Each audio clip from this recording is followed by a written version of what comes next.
Olá pessoal, tudo bem? Bom, nesta aula nós vamos ver então o máximo divisor comum, um pouco de teoria, tá legal? Em primeiro lugar, a definição.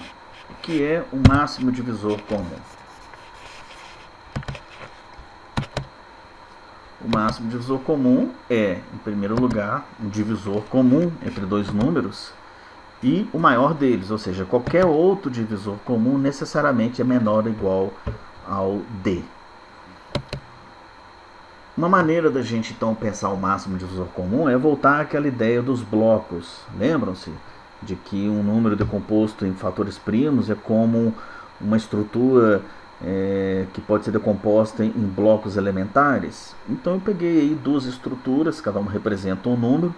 Os blocos representam números primos, né? Cada bloco é um número primo diferente, né? Separados por tamanho e cor. E a ideia é o seguinte: o que seria o máximo divisor comum dessas duas estruturas? Seria ver os blocos em comum, aquilo que tem em comum, o máximo possível de blocos em comum. Então, vocês vão observar que esse desenho que está representado em cada um, ele indica exatamente a quantidade máxima de coisas em comum em cada estrutura. Então, os blocos verdes, eles em quantidade máxima eles aparecem em 2 em cada estrutura, os blocos laranjas 1 e amarelo 1. Observe que a estrutura do lado esquerdo tem 3 blocos verdes, mas a da direita não tem 3, tem 2. Então o que tem em comum em blocos verdes é a quantidade igual a 2. Mesmo raciocínio vale para os blocos laranja e amarelo. Esta maneira lúdica de pensar o máximo divisor comum nos faz pensar na sua caracterização, ou seja, o máximo divisor comum então é formado pelos primos incomuns com menor expoente. Com efeito, a gente pode demonstrar isso, né? Por que são os primos comuns com menor expoente? Bom, que são os primos comuns é natural, porque se é divisor comum, a decomposição em fatores primos do divisor tem que ser primos que estão tanto em A quanto em B, ou seja, qualquer primo de A é um primo da decomposição de B. Agora vamos pensar por que eles aparecem com menor expoente, né, dentre aquelas escolhas de primos da estrutura A com a estrutura B. Vamos pensar que esse primo ele aparece com o expoente M na decomposição de A e o expoente N na decomposição de B. E vamos supor que M seja menor do que N. Bom, que P elevado a M divide A e B é tranquilo, porque se M é menor que N, então tem menos fatores P no expoente M do que no expoente N. E eles aparecem então em menor quantidade na estrutura de A. Se aparece em menor quantidade, né, de fatores na estrutura A, naturalmente ele vai dividir B também. Mas com o expoente N, ele aparece muitas vezes em B e nem tanto em A, já que N é maior que M. Então ele não divide A, o P de N, né, e divide P. Então dessa forma a gente vê que M é o expoente de P na decomposição do MDC de A e B, sendo menor do que N, então ele é o primo em comum de A e B com menor expoente. Tá legal? Então, por exemplo, pensando nos números 360 e 480, por este raciocínio a gente decompõe em fatores primos e escolhe aqueles que estão com menor expoente. Portanto, o MDC de 360 e 480 fica sendo 2 ao cubo vezes 3 vezes 5. Bom, existe algum dispositivo prático para poder calcular o máximo divisor comum de A e B? Sim, e ele vem como resultado desta proposição. Eu pego o A e o B, divido um pelo outro, eu tenho um quociente resto, então o máximo divisor comum entre A e B é o máximo divisor comum entre B e R. Nós vamos provar isso. Então nós vamos considerar o máximo divisor comum de A e B como sendo D e vamos mostrar que D é divisor comum de B e R. Primeiro, vamos mostrar que ele é um divisor comum. Como o D divide A e divide B, então pelo algoritmo de Euclides, quem divide A e divide B necessariamente divide R. Então dessa forma nós concluímos que D divide B e R. Agora nós vamos provar que qualquer divisor comum de B e R tem que ser menor do que D. Bom, isso vai acontecer pela própria relação do algoritmo de Euclides, que qualquer divisor comum de B e R é divisor comum também a A. Então, se ele é divisor de A e de B, e como D é o MDC de A e B, então pela definição de máximo divisor comum entre A e B, o D é maior do que C, ou seja, qualquer divisor comum de A e B tem que ser menor que D. Então, o D, que é um divisor comum de B e R, ele é tal que qualquer divisor comum de B e R é menor que D. Então, dessa forma, a gente demonstra o que queria. Ou seja, se eu pego dois números e penso neles como sendo dividendo e divisor, aí eu considero o resto, então o divisor e o resto têm o mesmo máximo divisor comum que dividendo e divisor.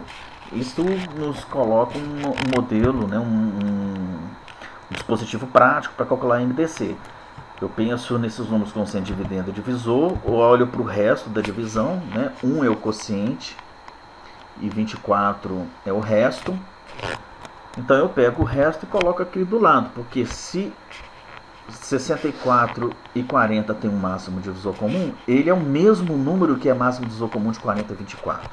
Então eu repito o raciocínio, divido 40 por 24, eu tenho o resto 16. Eu coloco o resto 16 aqui, faço a mesma conta. 24 por 16 deixa resto 8. E quando eu colocar o 8 aqui do lado, termina porque o resto deu 0. Então, pelo raciocínio da propriedade que nós acabamos de ver, o MDC entre esses dois aqui é também desses dois, que também é o mesmo desses dois, que também é o mesmo desses dois. E o máximo divisor comum de 16 e 8 é 8. Então, 8 é o máximo divisor comum de 64 e 40. Tá legal? Bom, tem uma propriedade que é muito importante, muito utilizada entre o máximo divisor comum e os números, é o fato de que ele pode ser escrito como combinação linear desses números, né? Então, D pode ser escrito como combinação linear de A e B, né? Essa é uma propriedade que tem uma demonstração bem complexa utilizando o algoritmo de Euclides. Eu vou omitir aqui, mas ela tem no material aí disponível para vocês.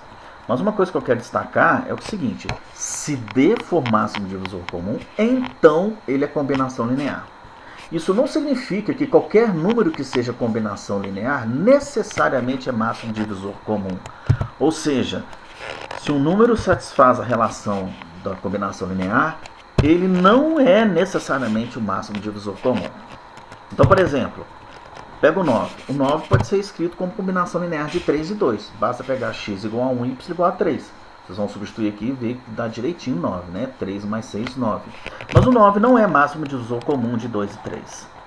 Ou seja, essa propriedade da combinação linear, ela vale para todo mundo que é máximo divisor comum. Mas ela vale para muito mais gente do que isso. Tá? Ela não é uma propriedade exclusiva do máximo divisor comum. Tá bem? Então, sempre que eu considerar máximo divisor comum, eu posso concluir a relação da combinação linear. Mas uma combinação linear não implica no máximo divisor comum. No entanto, quando números são primos entre si, ou seja, eles não têm fator comum, essa propriedade vale na ida e na volta, né? Quando dois números não têm fator comum, a gente diz que são primos entre si e, portanto, o máximo divisor comum é igual a 1. Tá? E isso aqui é válido, ou seja, quando o máximo divisor comum é igual a 1, então é necessário o suficiente que a combinação linear seja 1 também. Ou seja, quando esse número que está aqui não for 1, não vale si somente si, só vale a implicação da esquerda para a direita. Direita para a esquerda não vale. Mas quando for igual a 1, esse implica naquele e aquele implica nesse. Dá para provar isso. Tá? Em primeiro lugar, vamos provar que o máximo divisor comum sendo 1, a combinação linear é igual a 1. Bom, na verdade nem tenho que provar, que isso é uma consequência imediata da propriedade que acabamos de falar, né? Quando D é máximo divisor comum de A e B, D é combinação linear. Então isso aqui é válido. Agora o complicado é mostrar a volta. Quando a combinação linear é igual a 1, então os números são primos entre si. Bom, é um pouco mais complicado, mas também não é complicado assim. Vamos pensar num divisor comum de A e B. Se ele divide A e divide B, por esta combinação linear aqui, necessariamente esse número divide 1. Ou seja, qualquer divisor de A e B que eu pensar, necessariamente ele é igual a 1. E isso implica, então, que os números são primos entre si. Ou seja, o máximo divisor comum é igual a 1. Bem, a definição de máximo divisor comum pressupõe que que um cara que é divisor comum deles, se ele for máximo, qualquer divisor comum tem que ser menor que ele.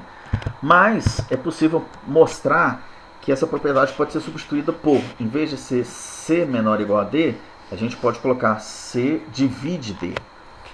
Vamos provar isso? Máximo divisor comum, ele então tem como propriedade a primeira e a segunda no lugar de dividir é o sinal de menor ou igual. Em primeiro lugar, vou mostrar que essas duas propriedades implicam, né? Ou seja, se um número tem essa propriedade e tem essa propriedade aqui, ele é o máximo divisor comum. Tá? Bom, a gente pode considerar que os números são naturais. Tá? Isso tudo pode ser definido para números inteiros, mas não há nenhuma perda de generalidade pensar como todos eles sendo números naturais. Então, se C divide D, naturalmente C é menor ou igual a D. Ou seja, que essa propriedade aqui implica que D é máximo divisor comum, tudo bem. Agora, se for máximo divisor comum, necessariamente um divisor comum divide D, isso que falta provar. Né? Ou seja, nós provamos que esses dois implicam nesse. Agora eu vou provar que esse implica nesses dois. Por que implica? Bom, a primeira, sim, se D é máximo divisor comum, D divide A e D divide B. Agora eu quero provar que qualquer divisor comum divide D. O que eu sei é que de qualquer divisor comum é menor ou igual a D. Se for menor ou igual a D, divide D? Sim, divide. Por quê? Porque a gente já viu que se for máximo divisor comum, o D é uma combinação linear de A e B. Portanto, qualquer divisor comum de A e B necessariamente é divisor de D. Desta forma, a gente prova então que se C divide D, C é menor ou igual a D. E se C é menor ou igual a D, C divide D. O que significa? Significa que aquela definição de máximo divisor comum pode ser substituída por essa. Então, toda vez que eu falar que um número é máximo divisor comum de outros dois, eu digo que ele é divisor comum, e qualquer divisor comum de A e B é também divisor de D. Eu posso considerar isso como sendo definição de MDC.